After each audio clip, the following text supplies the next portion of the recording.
Willkommen bei GESCHICHTELAB, dem Ort, an dem die Vergangenheit Deutschlands nicht nur erzählt, sondern lebendig gemacht wird. Hier tauchen wir tief ein in vergessene Schlachten, ungelöste Rätsel und dramatische Wendepunkte, die die Geschichte Europas geprägt haben. Mach dich bereit für Fakten, Mythen und Enthüllungen, die dein Bild der deutschen Geschichte für immer verändern werden. Im Frühjahr 1946 kam ein Jahr nach dem Fall des Dritten Reichs, lag Deutschland in einer gespenstischen Still. Die tiefer Schnitt als Jedes Bombenträchterfeld an schärfer schmerzt als Jede affin. Wand, stid standen als Rushwar Skelett da. Siegel rutschen bei jedem Windstoß von den halb zerschmetterten Mauern. Und zwischen all dem beweckten sich Menschen wie Schatten, die nicht wussten, ob die Welt ihnen vergeben oder sie für immer verstogen wird. Da not schlimmer als die Ruinen der Häuser wären die Ruinen in den Köpfen. Und genau darüber begann man zu sprechen. Ganz leis wie ein Bekenntnis, dass man sich selbst kaum ein Gesten dat in einem kleinen Ort bei Kassel lebt die 19-jährige Anna Reuter. Die seit Monaten versucht, ein normales Leben zu führen. Obwohl dieses Wort in Deutschland kaum noch Bedeutung hat. Sie hat in der Küche einer notdürftigen Suppe ausgibt. Und dort begegnet sie Menschen, die alle etwas mit sich tragen etwas, das nicht in ihrem Rucksack, nicht in ihrer Manteltasche steckt, sondern in ihren Augen. Es war die Erkenntnis, dass man Teil eines Landes gewesen war, das unaussprechlich Verbrechen begangen hat. Und jeder rang damit oberschuld, mitschuldig oder einfach blind gewesen war. Eines Tages erschien ein alter Mann, nicht gebührtem Rücken. Mit einer Aktentasche aus brüchigem Leder. Hieß Herr Brandt und war früher Lehrer, wie Anna ließ anvertraut. Render sein super läffelt, sollt kaum herbar. Ich habe sie marschieren sehen. Die Kolonnen der politischen Gefangenen. Und ich habe geschwiegen. Sein Finger zitterten, und die Suppe schwappt leicht über den Rand der Schale. Anna setzte sich zu ihm, und fuhr fort. Ich dachte, wenn ich die Augen schlieg, verschwinden sie.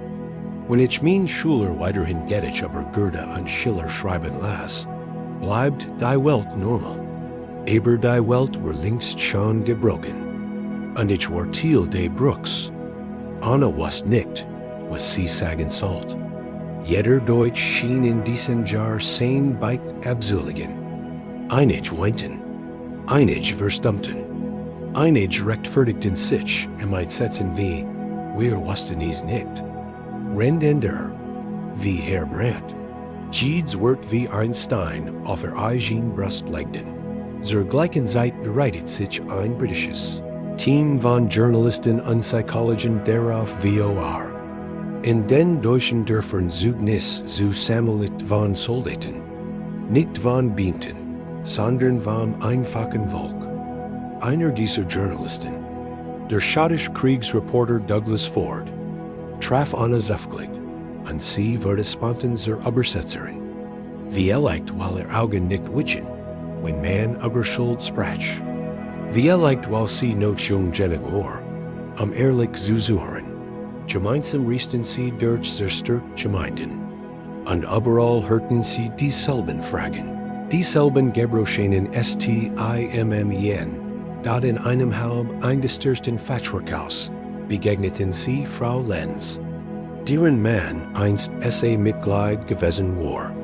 Sie erzählt, dass geschenisch schweigende Artikel aus dem Volkischen Beobachter gelesen hat, und dass sie sich nie traut, nachzufragen, warum sein Stiefel manchmal voller Schlamm und, ja, vielleicht Blut gewesen wären.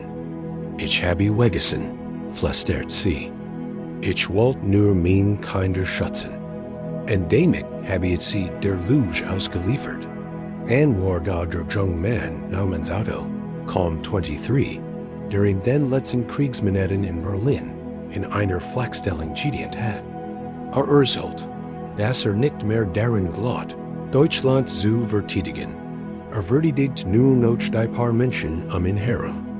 Der Führer warens längst egal. Wir wollten nur nicht sterben wie Hund. Als die Alliierten schläglich einmarschierten, aber sich sofort empfand, wie zugeben musst, erleichtern. Ich war kein Held. Ich war ein Jung der Gott. Das Flichter von wichtiger sei als Menschlichkeit. Im Dorf Buckenhen hörten, Gunnar und Douglas das vielleicht erschütterndst Zeugnis. Ein Bäcker namens Friedrich erzählt ihnen von einer Nacht im Jahr 1943, als ein jüdische Familie in sein Tor klopft. Ich habe ihnen Brot gegeben, sagte, aber ich habe ihnen nicht erlaubt, länger zu bleiben. Ich hatte Angst. Sein Blick war leer. 3 Tage später erfuhr ich, dass sie gefasst wurden. Ich sehe noch die Augen der kleinen Mädchens. Ich habe sie verraten, indem ich sie nicht gerettet habe. Anna wait danig stundenlang. Douglas legt eine Hand auf ihr Schulter. Du musst wissen, sagte Lies, dass solche Geschichten wichtig sind. Nicht die Menschen zu quälen, sondern damit die Welt begreift. Wie eine Gesellschaft in den Abgrund rutschen kann. In den folgenden Wochen schrieb Douglas Bericht am Bericht, rennt Anna die Aussichten der Lut zusammenfasst. Da je mehr sie hört, desto mehr folgt sie. Das auch sie ein Teil dieses Landes war, das in den Rand der Heil gegen ihn war. Und eines Abends gestern sie Douglas ihren schlimmsten Gedanken. Ich fühl mich schuldig, obwohl ich noch ein Kind war. Aber das Land ist Mainland. Sein Sünden sind auch mein. Douglas sah sie lange an. Schuld hat viel Formen, Anna, sagte. Aber Mut hat auch viel. Und is bracht Mut, der Wahrheit ins Gesicht zu sehen. Die Zeugnis, die sie sammelten, sprachen von Angst, von Verführung, von Mittelferdung, von verzweifelter Hoffnung, von Gleichgültigkeit, von stillen Akten des Widerstands und von lauter Freiheit. Kein Mensch war nur Gott oder nur BC.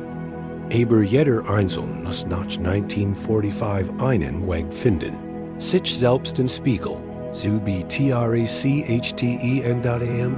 und der Ries kehrt Anna nach Haus zurück.